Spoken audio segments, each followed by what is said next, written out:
Bonjour à toutes et à tous. Nous sommes ravis de vous retrouver aujourd'hui pour cette troisième webconférence organisée par le Musée d'archéologie nationale dans le cadre de son exposition temporaire d'Alésia à Rome, l'aventure archéologique de Napoléon III. Nous espérons vous voir aussi nombreux que lors de nos précédents rendez-vous. Vous pouvez d'ailleurs retrouver les précédentes conférences en ligne sur le site internet du musée. Alors, nous avons aujourd'hui le grand plaisir d'accueillir Valentina Torrisi, que nous remercions chaleureusement d'avoir accepté d'assurer cette webconférence et de répondre à vos questions à distance. Je vous demanderai, comme pour les précédentes conférences, de bien vouloir attendre la fin de la présentation de Valentina Torrisi pour formuler vos interrogations. Et donc, il vous suffira de les rédiger sur le panneau d'échange qui est situé sur votre droite, et donc je relayerai à Valentina en tant que modérateur à l'oral. Et évidemment, nous ferons, comme pour nos précédents rendez-vous, au mieux, évidemment, pour répondre à toutes vos interrogations en fin d'intervention. Alors, Valentina Torrisi, vous êtes docteur en archéologie romaine depuis 2018, date à laquelle vous avez soutenu votre thèse intitulée « La maison de Livy au Palatin, une nouvelle étude topographique » sous la direction de Gilles Sauron à Sorbonne Université, en cotutelle avec l'Université La Sapienza de Rome. Cette thèse a permis d'interroger à nouveau l'extension et les différentes phases de construction de la première résidence augustéenne du Palatin, et plus particulièrement la maison de Livy, dont les fouilles avaient été engagées dès 1869 par Napoléon III et réalisées par l'archéologue italien Pietro Rosa. Le dégagement de cette maison constitue probablement l'une des grandes découvertes de ces fouilles napoléoniennes, et ce notamment en raison des fresques qui couvrent la quasi-totalité des murs de cette domus. Cette découverte majeure, donc d'une maison décorée de peintures du second style pompéien, parfaitement conservées, ont émerveillé et émerveillent encore les amoureux du monde romain et le grand public en général, et interroge les spécialistes depuis plus de 150 ans. Aujourd'hui, vous allez partager donc avec nos web spectateurs vos récents travaux et découvertes de cette fascinante maison. Je vous laisse la parole. Bonjour à toutes et à tous. Je souhaite tout d'abord remercier les organisateurs de l'exposition d'Alésia à Rome, l'aventure archéologique de Napoléon III, ainsi que la direction du musée d'archéologie nationale de Saint-Germain-en-Laye pour m'avoir invité à donner cette conférence. La zone à l'est du temple de la Magna Mater sur le Palatin à Rome est occupée par un groupe de maisons de l'époque de la fin de la République. Celles-ci n'ont pas été complètement détruites pour la construction des palais impériaux, puisque leur niveau enterré, au moins en partie aménagé en espace résidentiel, a été conservé. La maison de Livy est une de ces maisons républicaines sur la colline du Palatin, et en particulier sur le Kermalus.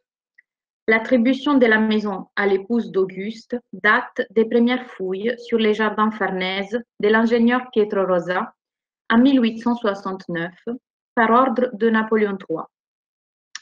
Le bâtiment est situé, comme je l'ai dit, non loin du temple de la Magna Mater, à l'extrémité ouest de la colline, sur une terrasse inférieure à celle sur laquelle se dresse le temple entre le Supercilium Scalarum Caci et la Domus Tiberiana.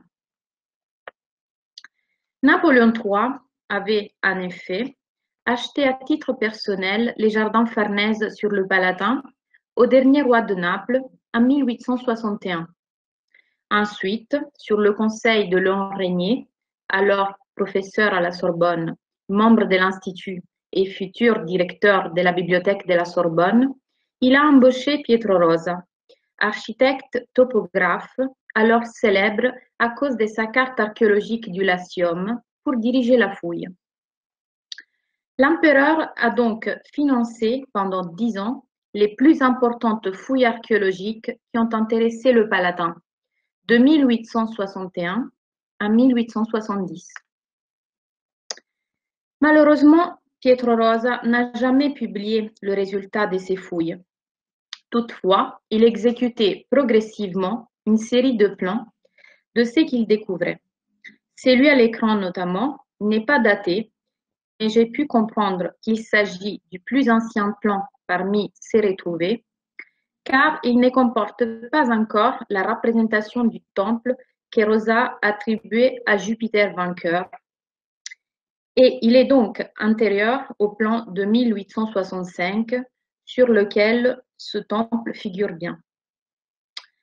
Ces plans étaient photographiés par ses soins, adressés à Paris et offerts dans des portefeuilles en cuir à ses visiteurs les plus éminents. À la bibliothèque de l'École nationale supérieure des beaux-arts sont conservés les plans originaux de la fouille de Rosa. Notamment à l'écran, vous voyez celui du Paladin en entier et je vous montrerai par la suite celui spécifiquement dédié à la maison de Livy. De plus, Pietro Rosa faisait exécuter par des photographes professionnels de Rome et des photos justement et adressait des albums à Napoléon III. Ces documents étaient présentés de manière ponctuelle à l'Académie des inscriptions par Léon Régnier. Napoléon III offrait des copies de ces albums à des savants ou à des institutions culturelles. Les expéditions à Paris ne concernaient pas uniquement la documentation graphique et photographique, mais aussi des moulages d'œuvres d'art découverts en fouille, voire même parfois des originaux. La nature de ces envois était au préalable discutée avec l'empereur.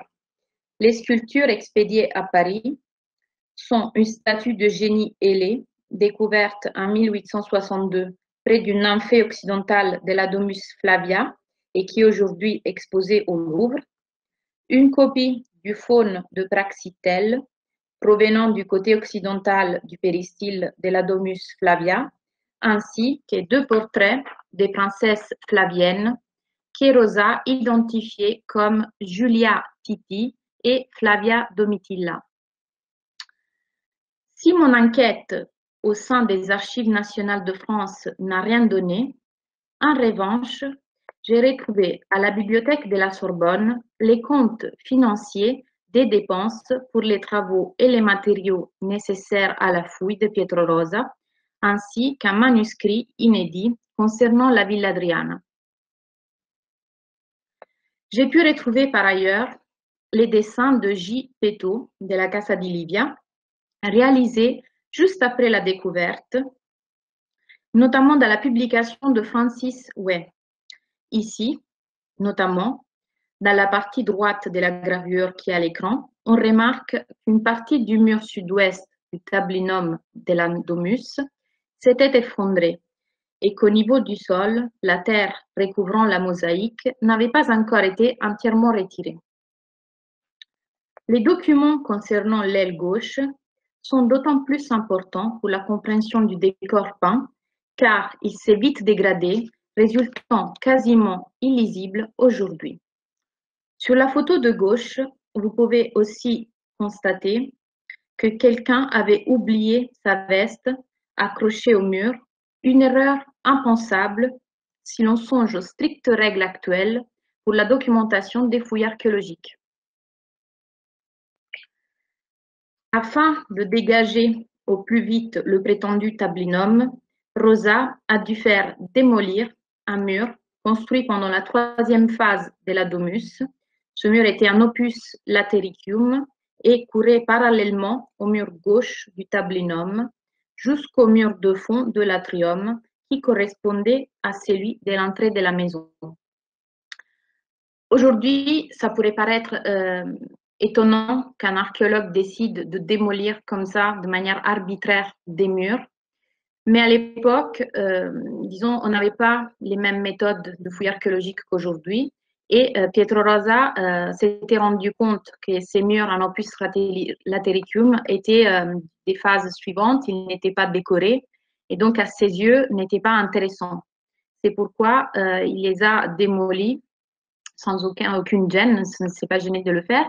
Et malheureusement, on a très peu de documents justement qui attestent des restes de ces grands puissants fondations, Anopus latericium, dont je vous parlerai plus amplement par la suite. Cette xylographie, représentant le tablinum et les ailes, montre une phase légèrement plus avancée des travaux simultanés de fouilles et de restauration, car on y voit en particulier que le pilier indiqué par la flèche rouge, situé entre le tablinum et l'aile droite, avait déjà été reconstruit en briques par Rosa. Rosa, une fois la fouille achevée, s'occupait de faire couvrir d'un toit de tôle ondulée les 3 salles principales. Donc sur cette image, vous voyez au centre le tablinum et à droite et à gauche l'aile gauche et l'aile droite, évidemment. Les voûtes en question, donc, qui couvraient à l'origine ces pièces, avaient disparu dès l'époque augustéenne, au moment de la dernière restructuration de la maison, sans pourtant donc avait disparu, et Rosa a par conséquent construit ce toit en toile qui par contre ne protégeait pas les peintures de l'atrium. La paroi nord-ouest de l'atrium était dans un très mauvais état, comme le montre cette aquarelle tirée dans l'un des albums de Rosa sur la maison des Livy. La flèche bleue indique les empreintes laissées dans la maçonnerie par des blocs en travertin retirés pendant l'Antiquité pour être probablement remployés ailleurs. Curieusement, le peintre a dessiné 3 chapiteaux ioniques posés sur un bloc de travertin en bas à droite de l'image, sans que ces derniers n'aient jamais été cités parmi les découvertes dans la maison des Livy. Donc finalement, nous ne pourrons pas savoir si ces 3 chapiteaux étaient pertinents à la maison des Livy ou si c'est peut-être une invention même du peintre qui a réalisé cette aquarelle. Il est important de noter que le matériel graphique concernant la partie nord-occidentale de la maison, celle peinte, est très abondant, ce qui n'est pas le cas pour la partie sud-orientale, pour laquelle j'ai trouvé seulement 2 photos et un dessin que vous voyez donc sur cette diapositive. Ce long travail d'enquête était une tâche préliminaire, souvent compliquée et décevante, mais indispensable pour établir, au-delà d'un siècle et demi de restauration continue, l'état originel de l'objet archéologique qui a fait la matière de ma thèse et qu'on appelle depuis son découvreur Pietro Rosa la Casa di Livia. En effet, la découverte la plus spectaculaire de Pietro Rosa est intervenue à la fin de ses fouilles, quand il a déblayé la maison des Livy, entre 1869 et 1870. En l'absence de relevés précis, tels qu'on les réalise aujourd'hui au cours de fouilles archéologiques, nous ne disposons sur le dégagement d'un des monuments les plus insignes de la Rome ancienne que des dessins d'un obscur xylographe du milieu du XIXe siècle qui signait J. Peto. L'activité professionnelle typique de cette époque de ces personnages consistait, à la veille de l'invention de la photogravure, à reproduire sur des plaques de bois des dessins ou des photographies. Ces gravures ont été publiées dans la presse illustrée de l'époque et, comme j'ai déjà dit, on les retrouve dans le livre de Francis Way sur Rome. Ce chartiste, reconverti dans la critique littéraire et artistique, avait rencontré Pietro Rosa pendant les fouilles du Palatin et avait reproduit plusieurs gravures de Peto dans son grand livre de voyage romain, où il fait par ailleurs un savoureux récit de sa visite des fouilles guidées par Pietro Rosa. Ces dessins permettent de comprendre quel était l'état réel de cette maison au moment de sa découverte, avant sa restauration par Pietro Rosa. La découverte la plus nouvelle a été celle des peintures de grandes dimensions qui ornaient les espaces de cette maison. Pietro Rosa fait copier les tableaux mythologiques par un peintre résidant à l'Académie des France à Rome, c'est-à-dire à Villa Médicis, Joseph Leroux, avec des huiles sur toile exécutées à échelle réelle qui ont été expédiées à Paris. Ces peintures ont été présentées pour la première fois au public à l'occasion de l'exposition sur Auguste au Grand Palais en 2014. Pietro Rosa restaurait et aménageait pour les visites les monuments au fur et à mesure de leur dégagement. Pour raviver et protéger les peintures ornant la maison des Livy, il s'est même inspiré des recettes proposées par Vitruve. Les photographies et les dessins nous permettent de mesurer l'ampleur de ces restaurations. Elles montrent aussi que le Palatin était parsemé de panneaux indicateurs rédigés par Pietro Rosa et qui étaient d'une richesse extraordinaire. On y lisait même des extraits en latin d'historiens romains et les mêmes citations se retrouvent sur le plan général de la fouille que Pietro Rosa avait envoyé à Napoléon III. Pietro Rosa a aménagé le premier musée du Palatin où il avait installé le buste de Napoléon III dans la salle principale, comme on le voit sur les photographies antérieures à la chute de l'empereur en 1870. L'attribution de la maison découverte par Pietro Rosa à Livy repose sur deux arguments importants. Dans le tablinum, on voit exposé un tuyau de plomb utilisé pour porter l'eau dans la maison, comportant le nom de la propriétaire, Julia Augusta, qui a fait penser à Livy, mais aussi à la fille de Titus, Julia, ou même à Julia Domna. La plupart des commentateurs aujourd'hui penchent pour la première hypothèse. Et de plus, Suétone rapporte l'information que Tibère, le futur empereur, fils de Livy, serait né dans une maison sur le Palatin. Il faut toutefois souligner qu'au début, Rosa pensait que la maison aurait appartenu à Tiberius Claudius Néron, premier mari de Livy, en raison de sa proximité avec la Domus Tiberiana à travers le cryptoportique néronien, dont une partie du magnifique stuc décorant le plafond a été conservée.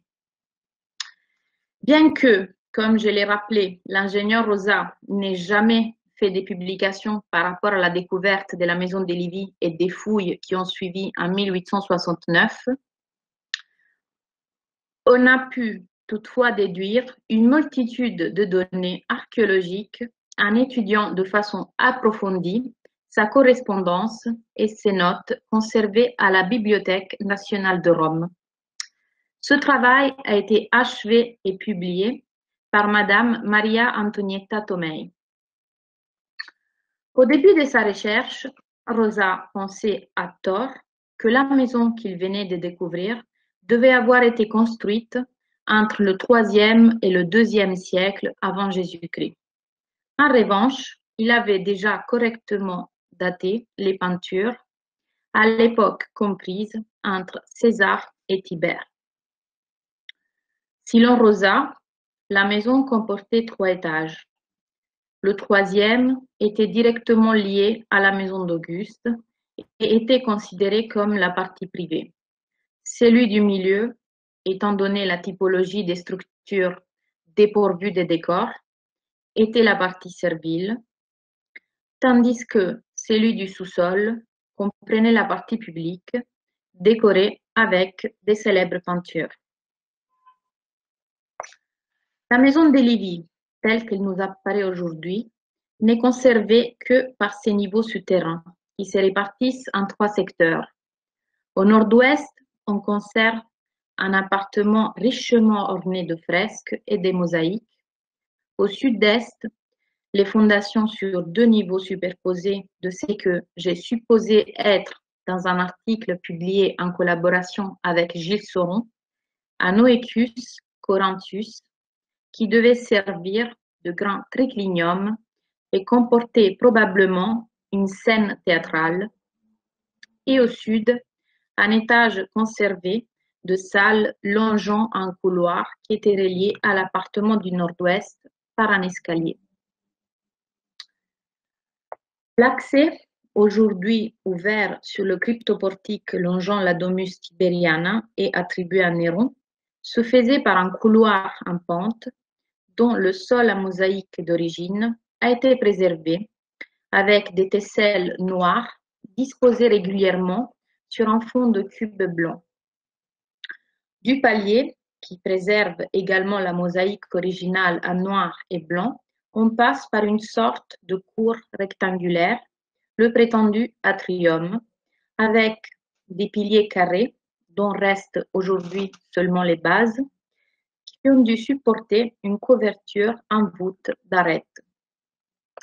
Les mosaïques avec des tesselles noires disposées régulièrement sur un fond de cube blanc ont été datées par Morricone Matini, l'experte concernant les mosaïques du Palatin, à l'époque comprise entre César et Auguste, et présentes partout dans la maison, mais avec des motifs différents, comme vous pouvez le voir à l'écran.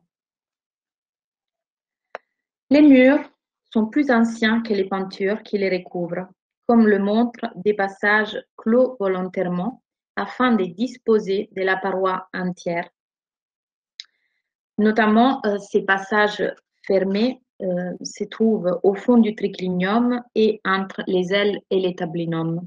Je vous ai mis une photo d'une de ces passages clos. Ces murs sont réalisés en maçonnerie réticulée, peu régulière, avec des cubillas de tuf de grotta oscura, mélangés avec d'autres de couleur rouge, et dateraient du deuxième quart du 1er siècle avant Jésus-Christ. Cette maçonnerie ressemble à celle des fondations d'un monument dont la datation est certaine, le théâtre de Pompée, dédié en 55 avant Jésus-Christ, comme l'a souligné Giuseppe Lulli, auteur d'une monumentale synthèse sur les techniques de construction des Romains, alors que les peintures datent de l'époque triumvirale, comme le confirme l'évolution bien connue de la peinture murale romaine. Les peintures que nous allons examiner ont donc été réalisées dans une maison qui avait été construite quelques décennies auparavant et elles ont miraculeusement survécu à l'incendie de l'époque de Néron et à la grande reconstruction flavienne du Palatin, car elles étaient sûrement déjà enterrées. La salle centrale est identifiée traditionnellement, mais sans certitude, à un tablinum, c'est-à-dire à un espace de réception ouvert au fond d'un atrium. Mais il est plus probable que nous soyons ici en présence d'appartements privés groupant des chambres et une salle à manger, un triclinium, autour d'un grand salon servant à la fois de salle de séjour et de réception pour les intimes.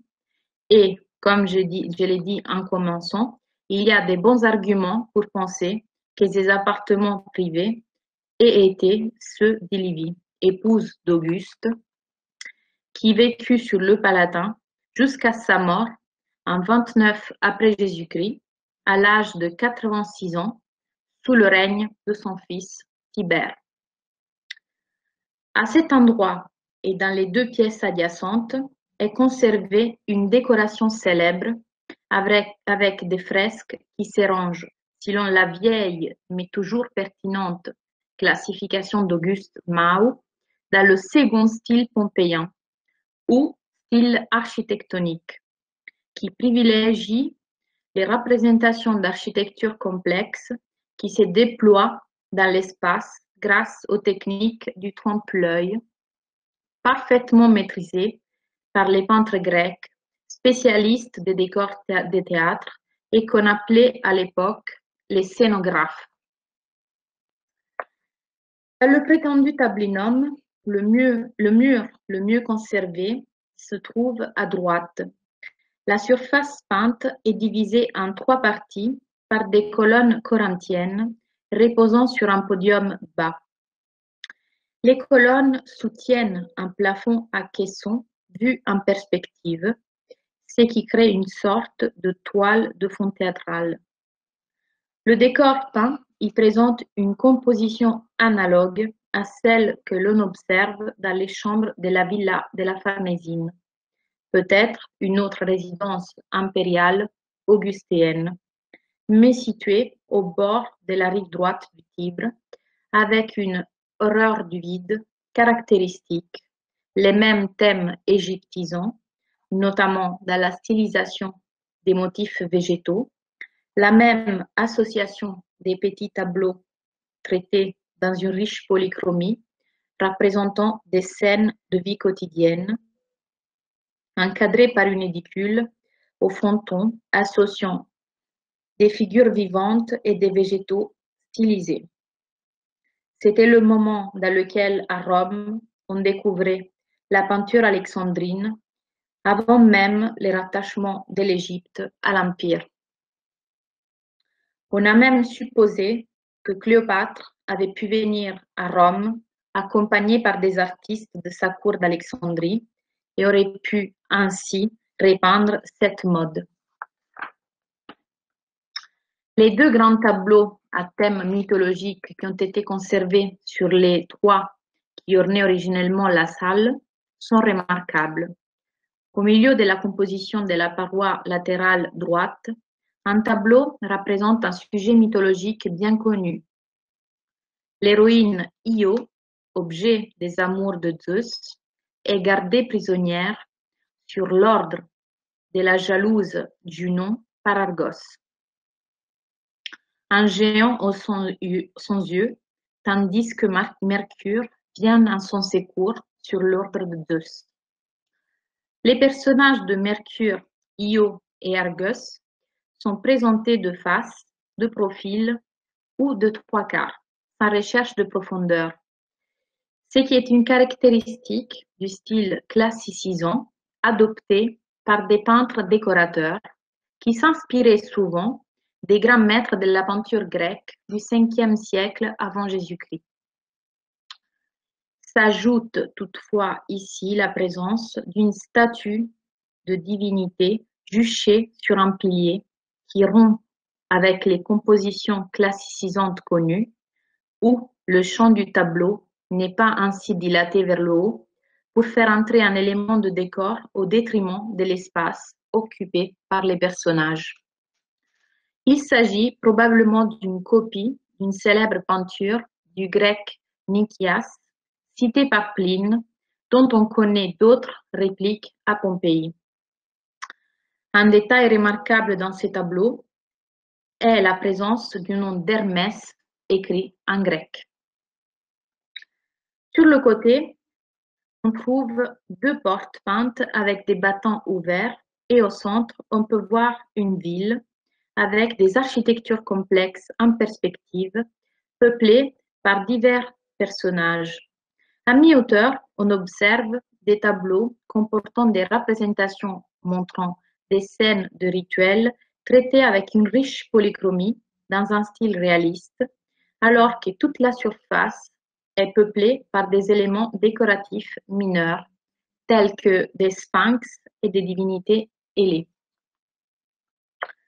Le mur opposé à l'entrée, montré car la peinture est depuis longtemps très dégradée, un panneau central avec la nymphe Galatée assise sur un hippocampe en échappant au cyclope Polyphème avec l'Etna en arrière-plan. Gilles Sauron a formulé une hypothèse selon laquelle on devrait mettre en rapport direct les 2 tableaux, celui représentant Polyphème et Galatée et celui qui figure Io et Argos, avec la vie de Livie elle-même au lendemain de la mort de César, car à l'époque où elle était encore l'épouse de Tiberius Claudius Nero, la future impératrice avait dû fuir l'Italie avec son mari et son fils Tibère et était passée de Pérouse à Préneste puis à Naples, pour arriver finalement en Sicile auprès de Sextus Pompée. Livie et sa famille, se croyant en sécurité, avaient demandé asile à Sextus Pompée, qui refusa de les rencontrer. Alors, les fugitifs ne restèrent pas longtemps en Sicile et ils partirent vers l'Achaïe auprès de Marc-Antoine, où un incendie faillit brûler vive Livie.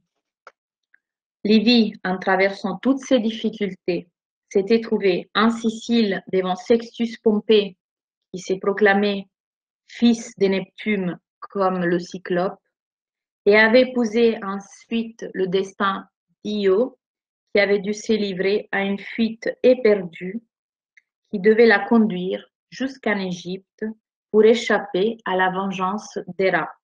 Io la vagabonde, comme la définissait à l'époque Horace. De retour à Rome, son mari la céda enceinte à Auguste, qui en était amoureux. À partir de là, Livie entra dans l'histoire comme épouse d'Auguste, puis comme mère de son successeur Tibère. Il y a là un argument de poids pour supposer que nous sommes ici en présence des appartements de Livie au sein de la résidence augustéenne du Palatin. On s'expliquerait mieux l'iconographie très particulière du tableau de Galatée et Polyphème qui montre ici le monstre guidé comme un cheval par un héros juché sur ses épaules, imagerie caricaturale à laquelle ne cède aucune des représentations connues du mythe. En songeant que la fresque pourrait dater précisément des lendemains de la défaite de Sextus Pompée en 36 avant Jésus-Christ, Livie laisserait exploser ici son mépris pour le personnage qui avait manqué au devoir d'hospitalité et de solidarité entre nobles romains au moment de sa fuite en 40 avant Jésus-Christ. En opposition aux ailes, dont on verra la description ensuite, le tablinum devait donc être la salle de séjour pour les activités de la vie quotidienne et pour accueillir les hôtes. L'ornement ici semble occuper une position secondaire par rapport au tableau mythologique. On y retrouve le thème de l'édicule avec des frontons végétalisés ou bien formés par des ailes d'oiseaux, d'autant plus extraordinaire que des visages vivants y sont intégrés. Un thème qui trouve des exemples dans l'architecture hellénistique, aussi bien en Égypte qu'en Asie mineure, mais avec une liberté de ton tout à fait inédite que l'on retrouve, comme je l'ai déjà signalé, dans les peintures contemporaines de la villa de la Farnésine. Les ailes qui forment le fronton couronnant l'édicule de la paroi du fond, celle qui encadre le tableau de Polyphème et Galatée, se végétalisent et donnent naissance à des volutes sur lesquelles sont assises des figures ailées, qui ne font pas plier les tiges très minces sur lesquelles elles reposent. En effet, malheureusement, cette peinture est très dégradée, donc c'est seulement dans la partie droite à l'écran de l'image que vous pouvez voir une partie d'une des deux figures ailées, dont il manque malheureusement aussi la partie supérieure. L'ornement dans ce contexte sert-il seulement à mettre en valeur l'élément narratif? On peut en douter. Si l'on songe que les phases précédentes du deuxième style pompéen ignoraient totalement ce genre de fantaisie. Par contre, la fin de la République romaine, où ces décors se sont répandus, a connu, sur tous les supports des arts décoratifs, notamment le mobilier en marbre ou l'argenterie, un art ornemental mélangeant systématiquement les règnes et les espèces de la nature, probablement pour évoquer la naissance du monde, comme l'observait Lucrèce incitant à la même époque ses contemporains qui croyaient à l'existence des monstres au lendemain de la disparition du chaos originel.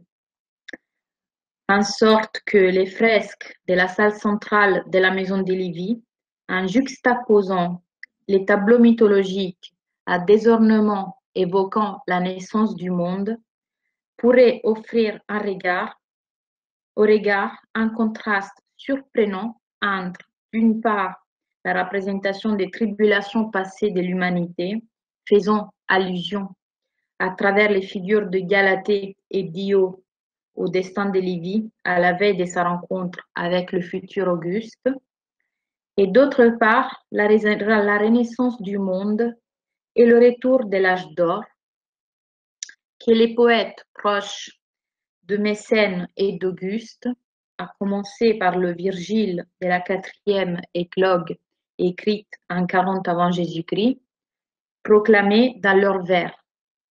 Les nombreux théâtres construits par le régime augustin, à commencer par celui d'Orange, présenteront un contraste analogue entre le décor de scène permanent évoquant le monde hiérarchisé, inébranlable et fécond de l'âge d'or et le spectacle qui s'est déroulé devant et qui, selon le théoricien du théâtre ami d'Auguste Pilade, figurait par le jeu muet des pantomimes toute l'histoire du monde jusqu'à Cléopâtre, reine d'Égypte.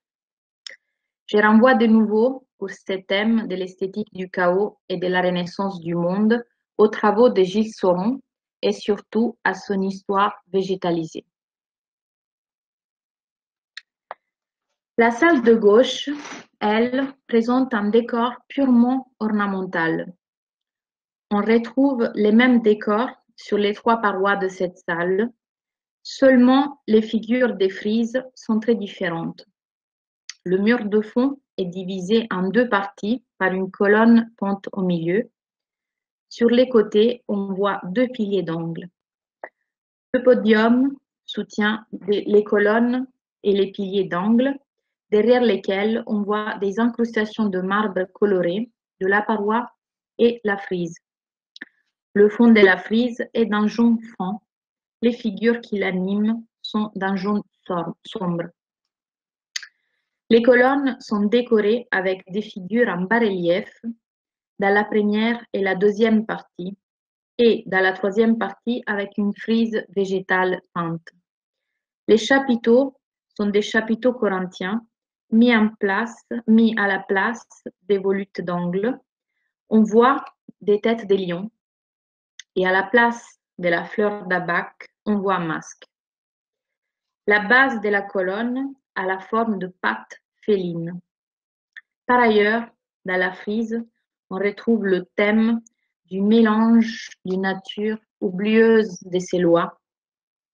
Sur la paroi de fond, on voit des figures ailées portant divers attributs, assis sur des volutes végétales très minces qu'elles ne font pas plier.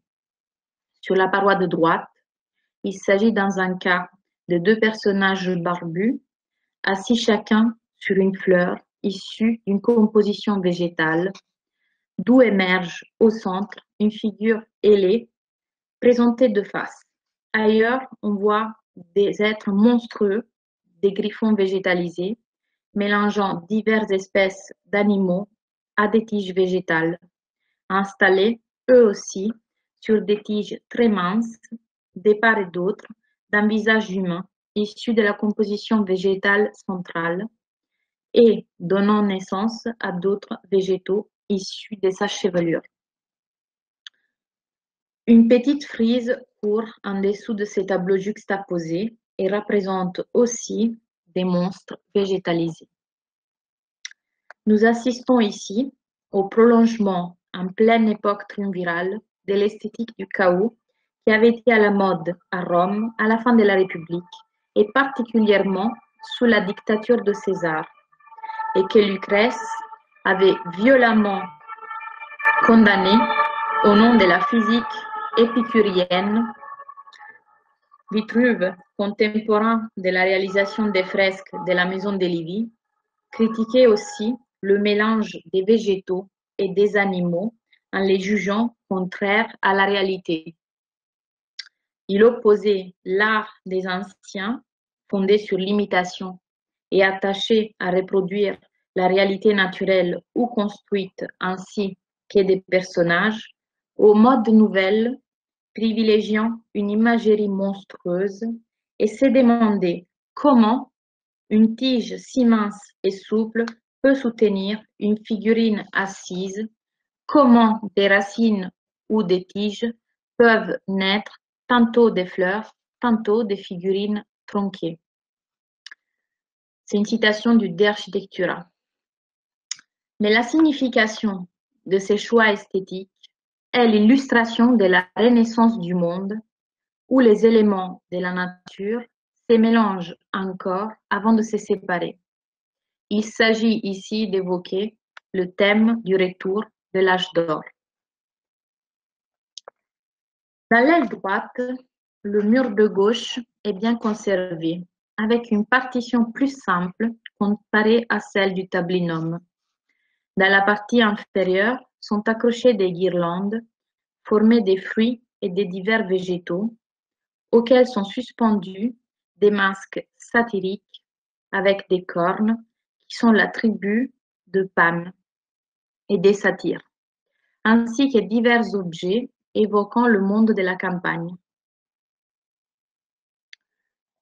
Au-dessus de ces registres médians, on observe une frise sur fond jaune représentant des scènes exotiques, car on voit dans une scène l'apparition d'un chameau, réalisé avec une technique impressionniste.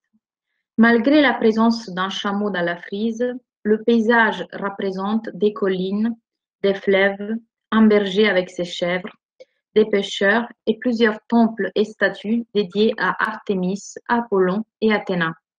Par conséquent, il ne s'agit pas de l'Égypte, mais d'un paysage méditerranéen générique. Cette frise jaune monochrome est composée systématiquement de vues de campagne, d'animaux, de lieux de culte et de personnages occupés souvent à pratiquer des rituels devant des sanctuaires rustiques ou des tombes perdues dans la campagne, exprimant leur dévotion à l'égard des dieux ou des morts. D'ailleurs, la frise n'est pas un tableau narratif isolé, comparable à ceux qu'on trouve dans le tablinum. Au contraire, il est question ici d'une frise rythmique avec des images non identiques mais analogues et qui relèvent de ce point de vue du genre ornemental. Le registre supérieur de ces parois, aujourd'hui très dégradé, présentait une frise de tableaux juxtaposés qui, selon la restitution de Giulio Emanuele Rizzo, offrait une iconographie très analogue à celle des tableaux situés au même emplacement dans l'aile de gauche, c'est-à-dire de personnages ou des griffons végétalisés, installés sur des tiges très minces d'une part et d'autre, d'une composition centrale, mêlant aussi figures vivantes et végétaux. Mais quelle est la signification de la célèbre frise jaune de la maison de Livy? Il s'agissait sans doute d'exprimer ici le thème de la pietas rustique, un thème cher à la littérature proche au pouvoir d'Auguste, comme on le voit dans les Géorgiques de Virgile, où l'on retrouve l'éloge aux agriculteurs.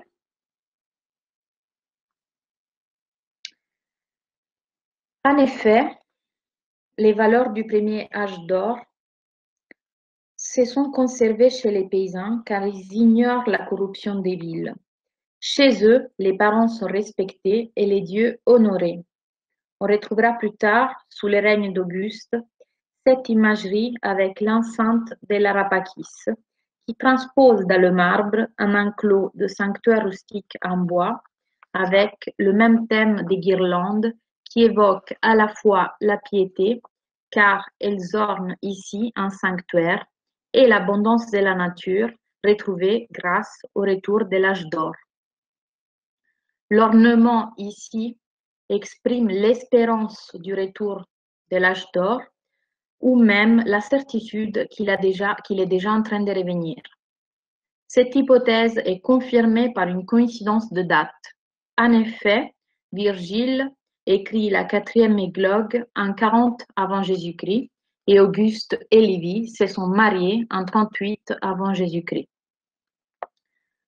Il est intéressant de noter que le décor malheureusement très fragmentaire de l'atrium consistait à des représentations rigidement architecturales sans aucune profondeur, à l'exception de la face donnant sur l'atrium, du pilier placé entre l'aile gauche et le soi-disant tablinum, sur lequel il y avait une peinture, malheureusement presque complètement disparue aujourd'hui, qui représentait des canards sur un fond brun rougeâtre mal conservé.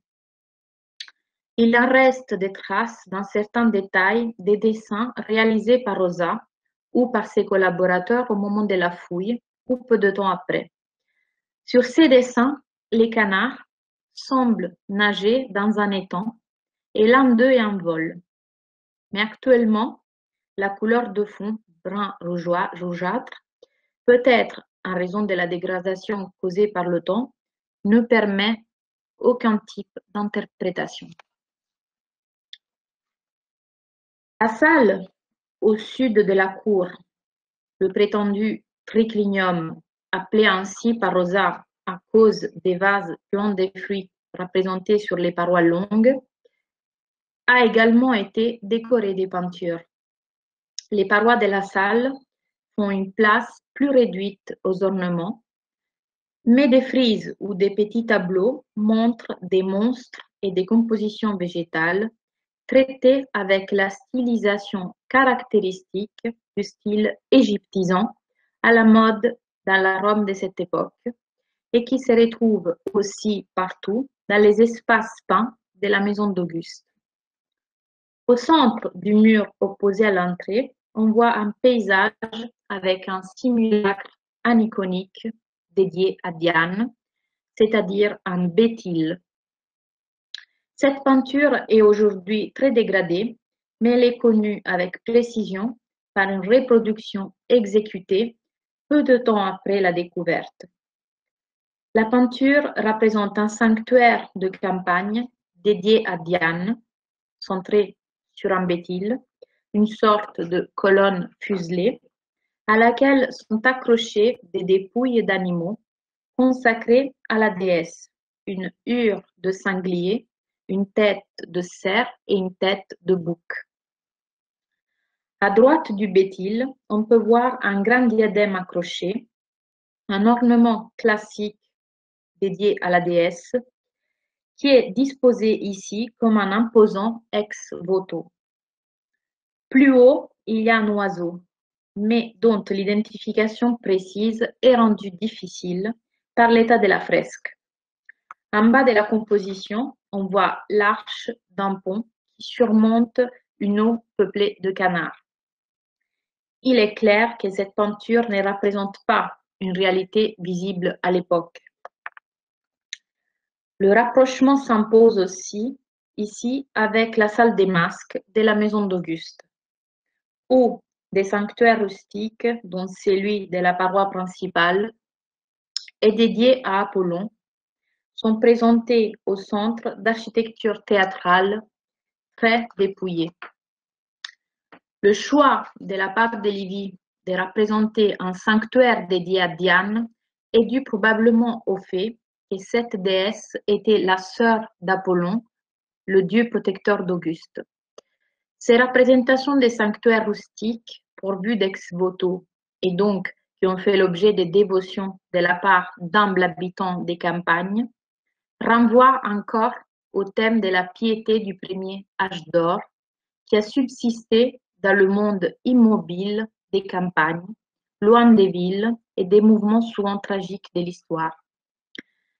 Ce qui frappe quand on songe à tous ces décors, c'est évidemment la qualité extraordinaire de leur réalisation, due sans doute à des maîtres de la peinture grecque présents à Rome depuis des décennies. chargé d'embellir les résidences, en particulier celles qui étaient situées dans le plus prestigieux quartier de la ville, le Palatin. Ce qui frappe aussi, c'est à la fois l'unité iconographique qui relie toutes ces fresques, où la célébration du retour de l'âge d'or fait vibrer, aujourd'hui encore, tous les registres ornementaux. Seuls les tableaux de Polyphème et Galatée et Dio et Argos introduisent une note discordante dans ce monde merveilleux qui relie la symphonie pastorale de la frise jaune de l'aile droite à l'imagerie de la Renaissance du monde. Ces deux tableaux mythologiques sont peut-être, comme on l'a suggéré, des œuvres de circonstances liées à la personnalité de Livie, soucieuse d'évoquer ici son destin tragique, qui en quelques années l'avait fait passer de l'affreuse condition de fugitive à celui d'épouse d'un maître du monde, qui prétendait s'associer à Apollon pour répandre dans l'univers les bienfaits du retour de l'âge d'or.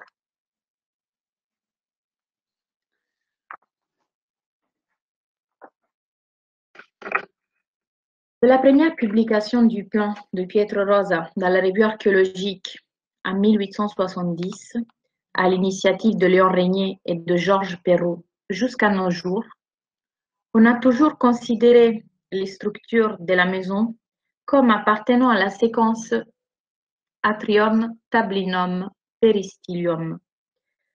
Mais il suffit de représenter une coupe longitudinale de la Casa di Livia pour faire la constatation évidente que nous sommes dans un espace entièrement souterrain dont près de 2/3 du côté nord-ouest sont occupés par des espaces résidentiels particulièrement luxueux. Et du côté sud-est constitue une substruction à 2 niveaux superposés. Ces deux sections de la partie souterraine de la maison ne communiquent évidemment pas entre eux. La coupe réalisée par John Henry Parker et publiée en 1874 montre clairement le contraste entre les deux parties de ce que nous appelons depuis Pietro Rosa la Casa di Livia, c'est-à-dire du côté nord-occidental des appartements aménagés en sous-sol et luxueusement décorés, et du côté sud-oriental, une fondation à 2 niveaux superposés, ce qui laisse supposer qu'originellement, à l'époque où la Casa di Livia faisait partie de la résidence augustéenne du Palatin, seule la moitié nord-occidentale du sous-sol était habitée, l'autre partie du sous-sol étant substruction entièrement pleine.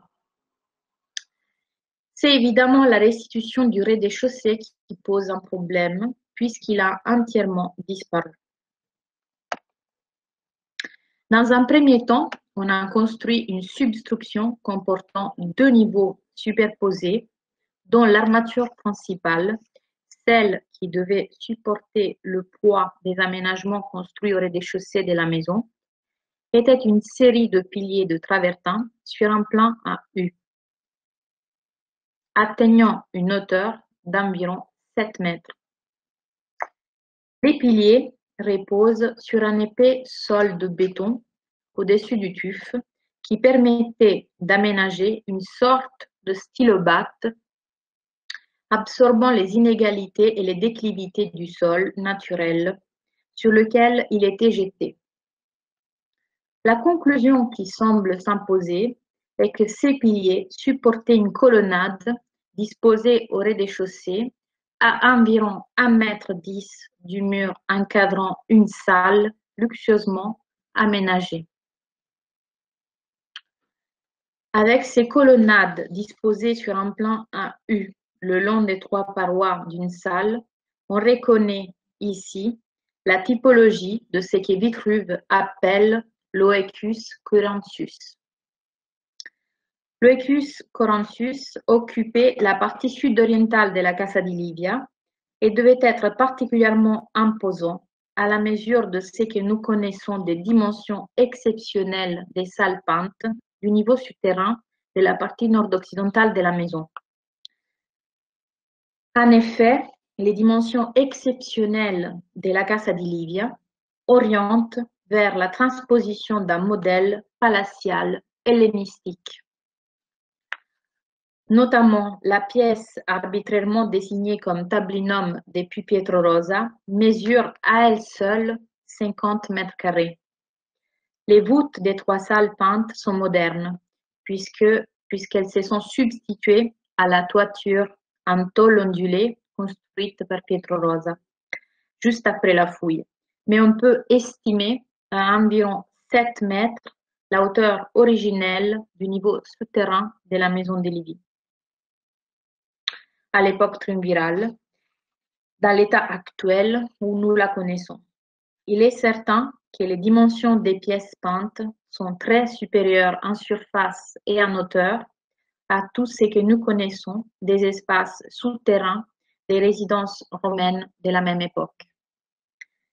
Ce qui émerge de ces analyses, c'est l'idée que ce que nous appelons la Casa di Livia ne pouvait être en réalité qu'un luxueux secteur d'une résidence beaucoup plus vaste, formé de la réunion des domus diverses, celle d'Hortensius, celle de Catullus, mais aussi beaucoup d'autres acquises en réunion et réunies en 36 avant Jésus-Christ, après la défaite de Sextus Pompée, ce qui a dû entraîner une restructuration de ces demeures et la création d'espaces spécialisés. Toutefois, on a supposé aussi que l'acquisition de la maison de Livy serait antérieure et que les fresques auraient été peintes entre 42 et 36 avant Jésus-Christ. En effet, plusieurs habitations tardo-républicaines sont intégrées dans le complexe augustéen, dont l'étendue reste inconnue. Les restes de plusieurs autres disparus sous les nouvelles constructions ont été mis en évidence par les fouilleurs sous le podium du temple d'Apollon, comme sous les appartements attribués maintenant à Auguste. Divers auteurs ont proposé d'identifier la maison d'Hortensius à la maison de Livy. Ces structures originelles, en réticulé encore irrégulier, datables du deuxième quart du Ier siècle, et ces peintures murailles de deuxième style, datables autour de l'année 38 avant Jésus-Christ, n'interdiraient pas une telle identification.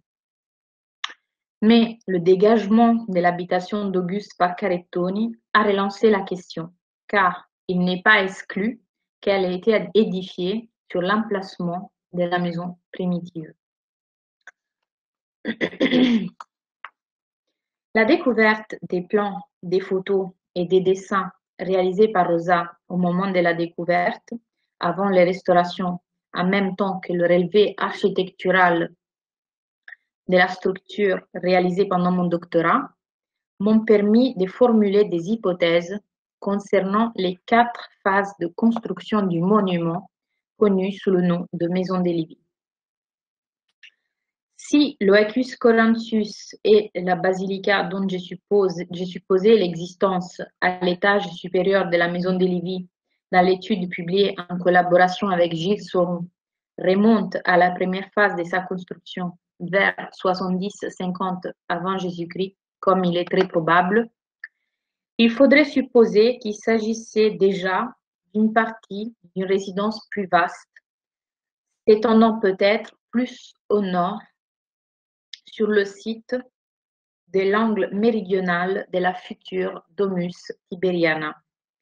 En l'occurrence, pour la Casa di Livia, il semble que l'espace souterrain a pu servir d'appartement d'été pour Livy à partir de son mariage avec Octavien.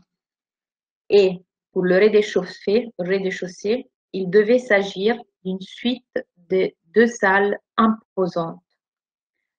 Cette partie conservée de la résidence augustéenne du Palatin offrait l'image d'un assemblage d'espaces hétérogènes. avec la séquence atrium, basilica, oecus, corinthius, avec des élévations et des couvertures variables, ce qui caractérisait l'architecture palatiale hellénistique et en général des plus riches domus et villas des Romains. On comprend mieux que la résidence souterraine de la maison de Livy, avec les somptueuses peintures qui ornaient les 6 espaces qui la composaient, et dont les thèmes pourraient en effet convenir à Livy elle-même dans la première époque de sa vie, commune avec le futur Auguste, est constitué un secteur complètement indépendant des salles de réception du rez-de-chaussée et qu'elle n'était accessible que par un escalier et une rampe débouchant probablement déjà au moment de sa construction sur un cryptoportique. L'aménagement de la première phase du secteur souterrain du nord-ouest de la maison de Livy est daté entre 70 et 50 avant Jésus-Christ peut se déduire grâce à quelques éléments conservés. À mi-hauteur de la paroi de fond de l'atrium sont encore visibles 3 plates-bandes construites avec des grands blocs en travertin. À la base de la dite paroi, on voit encore 3 grands blocs carrés en travertin insérés dans la maçonnerie qui auraient pu faire partie de piliers de soutènement des plates-bandes. Ces 3 plates-bandes devaient certainement avoir la fonction de protéger 3 ouvertures donnant sur un cryptoportique. Les 4 piliers en travertin de l'atrium appartiendraient aussi à cette phase. Le premier au nord, découvert pendant les fouilles de Monaco dans les années 70 du XXe siècle, le deuxième encore in situ, et le troisième reconstruit sur la base de la fondation d'origine. Pour finir, le quatrième est seulement supposé par symétrie, par Monaco même, car malheureusement aujourd'hui, il n'y a plus aucune trace. La première phase se caractérise donc par une large pièce carrée avec 3 portes donnant sur un cryptoportique. La deuxième phase, celle dont on conserve le plus d'éléments et que je vous ai amplement décrit auparavant, est à dater probablement à la période triumvirale, juste après le mariage d'Octavien et Livy en 38 avant Jésus-Christ, comme en témoignent les peintures, impliquaient une série de modifications structurales réalisées avec un opus reticulatum avec des éléments en tuf rouge, en tuf jaune et en tuf de grotta oscura de 5 ou 6 cm de côté, liés avec un mortier rougeâtre. Dans le niveau souterrain, on a construit l'entrée actuelle avec le vestibulum et l'accès à l'atrium par la porte centrale, en réalisant les magnifiques peintures et les mosaïques, en bouchant les ouvertures situées au fond du triclinium et entre les ailes et les tablinum. Des 4 piliers de la première phase, seuls les 2 centraux furent conservés. La troisième phase, toujours augustéenne, comprise vraisemblablement entre 36 avant Jésus-Christ et 3 après Jésus-Christ, est à mettre en relation avec l'abandon des pièces nobles en raison de la construction des puissants murs en opus latericium qui ont coupé le complexe sud-est de la Casa di Livia pour ensuite tourner vers nord-ouest en coupant le tablinum et l'atrium. On en conserve le relevé schématique de la main de Rosa ainsi qu'une aquarelle que je vous ai déjà montrée. De plus, un mur faisant partie de cette grande fondation en opus latericium est conservé contre la paroi de fond de l'aile droite.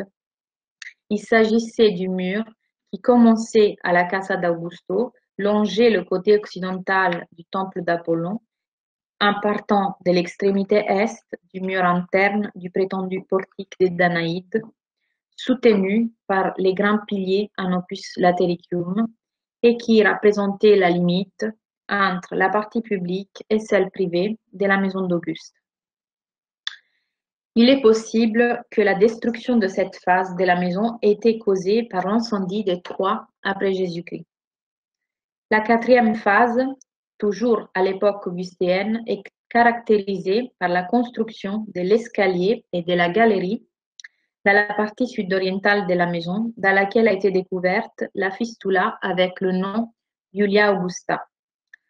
Dans le complexe sud-oriental, l'espace fut réorganisé avec la transformation de la partie supérieure de l'ex-substruction de l'Oecus Corinthus et la conversion des pièces remplies de terre en 14 cubicula habitables, dont les parois internes ont été revêtues de stuc blanc. Accessibles par des portes percées dans la construction en cementiccio de silex, l'étage supérieur de la Casa di Livia devait, dans cette dernière phase, avoir complètement changé d'aspect et de fonction. Toutefois, on n'a aucun élément pour pouvoir établir quel était donc cet aspect. Il reste le fait qu'à travers la galerie et ses ramifications, la Casa di Livia était liée à la Domus Tiberiana, au temple d'Apollon et à la partie centrale de la colline sur laquelle surgira par la suite la Domus Flavia. À la mort d'Auguste, sa Domus, celle qui avait été reconstruite à l'initiative du Sénat après l'incendie de Troie après Jésus-Christ, deviendra une référence pour ses successeurs, soucieux de la conserver, car elle était devenue un précieux symbole, avec une volonté de légitimation dans un système encore en formation. Comme cela avait été déjà le cas à l'époque républicaine, l'Empire se caractérise depuis le début par l'importance de l'architecture comme instrument de promotion personnelle, mais également comme un impérissable témoignage de la dévotion envers le princeps de la part de ses successeurs.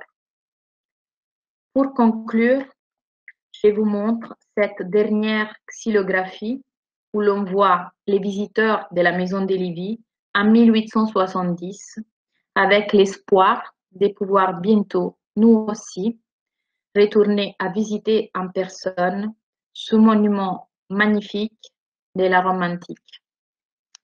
Je vous remercie.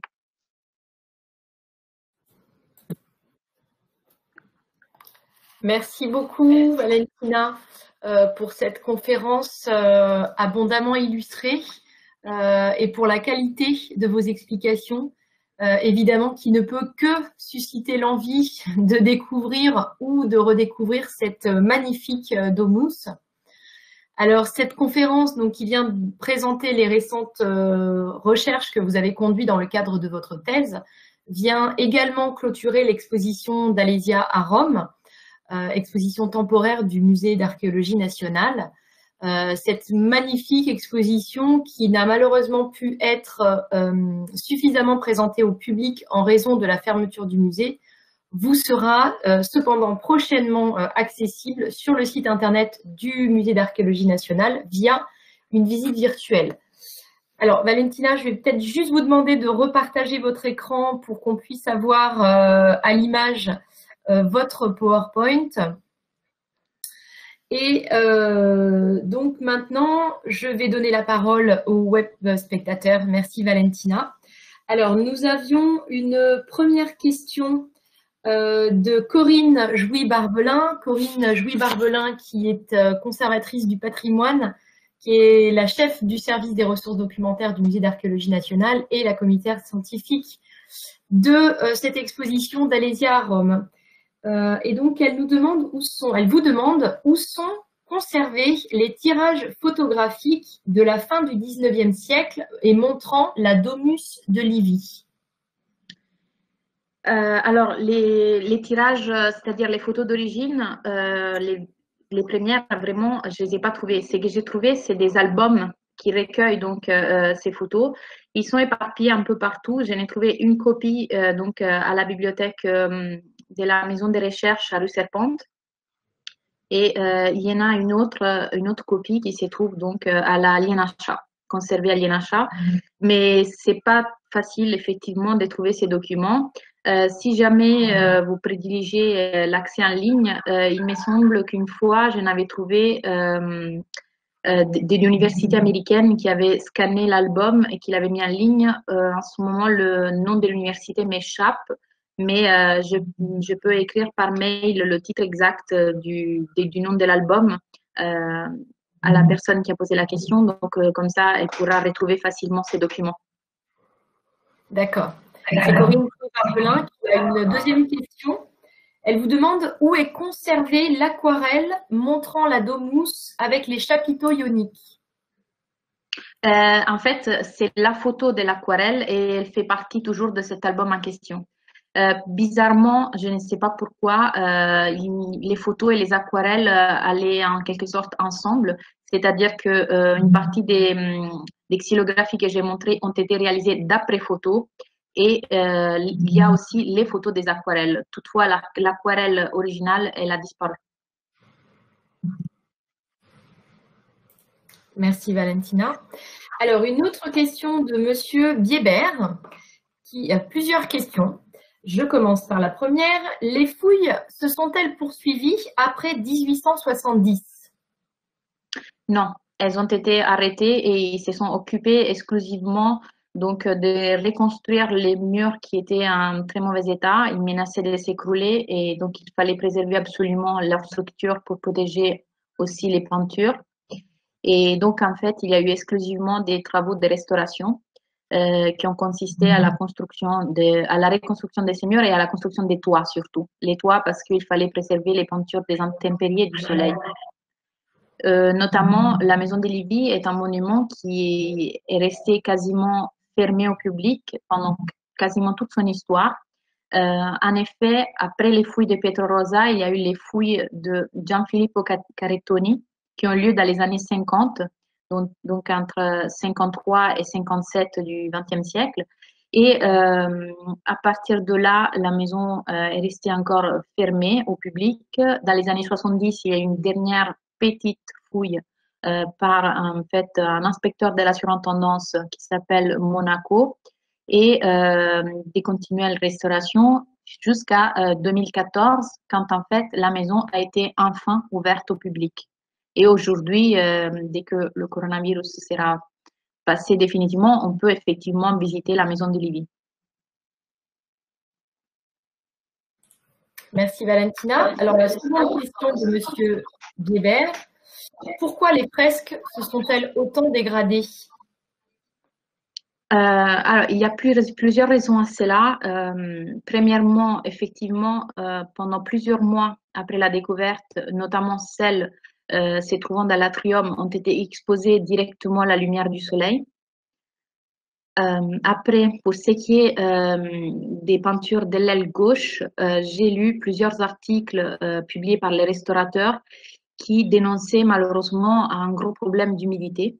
Donc effectivement, d'ailleurs, je l'ai constaté même moi-même en personne, puisque quand j'ai commencé mes études à la Maison des Liviers en 2014, au début c'était l'hiver, et au sol du site, donc il y avait souvent des flaques d'eau, alors que tout le plafond était protégé de la pluie. Donc effectivement, c'était une humidité qui remontait du sol, et effectivement, c'est à cause de ça que les peintures ont été dégradées.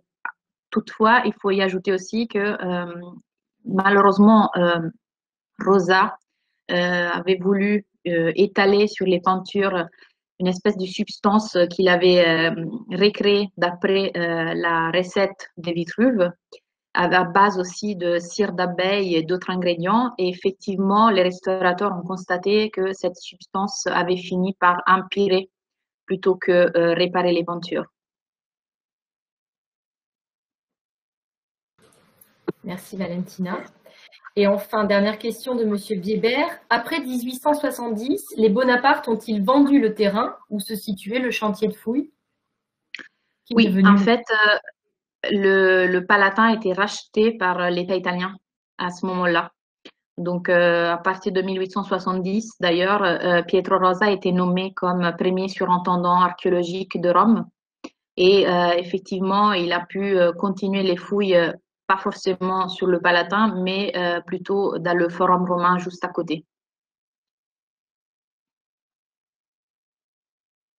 Merci. Autre question de Caroline qui nous demande si les albums de Pietro Rosa sont-ils en ligne? Un seul, oui, celui que je vous ai dit être publié par avoir été publié par une université américaine. Les autres, en fait, ils sont éparpillés dans plusieurs bibliothèques pour plusieurs dépôts d'archives. Je n'ai retrouvé notamment alors deux à Villa Médicis dans la bibliothèque, deux se trouvent à la bibliothèque de l'École normale supérieure. Après, il y en a. En fait, j'ai une liste. Je peux lui fournir une liste. Elle peut m'envoyer un mail, comme ça, je peux lui fournir directement une liste détaillée avec toutes les localisations de tous les albums de Pietro Rosa. C'est très gentil. Vos coordonnées sont dans votre mail sur Internet. Il est facilement. Déjà, vous pouvez lui donner sans problème mon adresse, celui que vous avez. Ou autrement, je pense qu'il y a bien une adresse à moi qui est facilement trouvable, même sur Academia. D'accord. Sinon, vous pouvez effectivement contacter le Musée d'archéologie nationale via le site Internet. Vous avez une adresse Internet pour pouvoir envoyer et on pourra vous transmettre les coordonnées de Valentina Torrisi. Alors, d'autres questions? On a beaucoup de messages très sympathiques vous remerciant de la qualité de votre intervention, Valentina, et pour la précision de vos réponses. Une question de Helg. Oui, les conférences vont rester en ligne, vont être accessibles depuis le site internet du Musée d'archéologie nationale.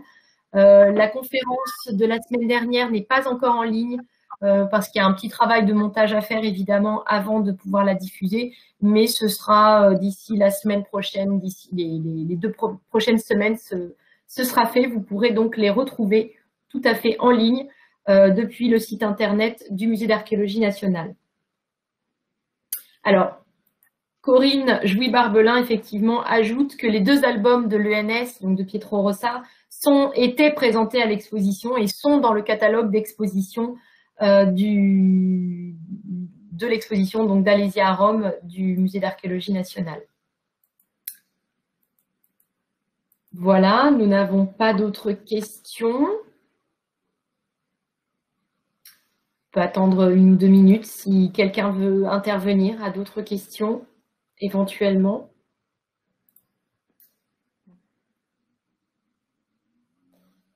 Elle sera disponible jusqu'à quand, en fait, l'exposition sur place? Elle est démontée à partir de demain. Ah, ok. De lundi, pardon. Malheureusement, voilà, je n'ai vraiment pas pu. J'ai pas pu la voir en personne. Elle a été reportée jusqu'au 15 février et voilà, on ne peut plus. Elle a subi de nombreux reports. Voilà, encore des compliments, Valentina, pour la qualité de